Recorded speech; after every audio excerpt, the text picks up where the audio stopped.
آپ دیکھیں کہ اتنی بربریت اور اس جیتے جاگتے دیکھتے ماحول میں کہ جس میں ہر چیز کیمرے کی آنکھ دیکھ رہی ہے، اس میں اس قدر زیادہ اسرائیل کی جارحیت، اس کے جواب میں دو تین تازیانے ہیں وہ سمجھنے والے۔ ایک ہے کہ میں کوئی جذباتی بات کروں گا، آپ اس کی تائید کر دیں گے۔ ایک ہے کہ پہلوؤں پر غور کرنے کا وقت ہے کہ اتنے کٹھن ماحول میں بھی اگر مسلم امہ کے لیڈر بیدار نہیں ہو رہے تو آپ کو پس منظر سمجھنا پڑے گا کہ ہم نے نبی پاک کی محبت کے تقاضوں کو نہیں سمجھا۔ حضور سے محبت ہے نا تو پھر نبی پاک کو تو سادہ طرز زندگی پسند ہے، حضور کو تو پسند نہیں ہے۔ اللہ کے محبوب نے تو دعا مانگ کے فقیری لی اللہ تعالیٰ سے۔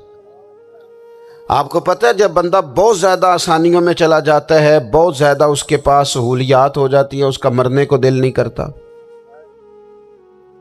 خود نبی پاک علیہ السلام نے فرمایا قیامت کے قریب کافر تم پر جھپٹیں گے جس طرح بھوکے لوگ کھانے پر جھپٹتے ہیں۔ حضور کیوں، ہم تھوڑے ہوں گے؟ فرمایا نہیں، تمہیں دنیا سے محبت ہو جائے گی اور موت تمہیں بری لگے گی۔ اتنے بڑے بڑے بنگلے، عالی شان محلات، کس کا چھوڑ کے مرنے کو جی چاہتا ہے معاذ اللہ۔ نبی پاک کی محبت کا تقاضا سمجھو، ایسا نہیں کہ وہاں دولت آئی نہیں۔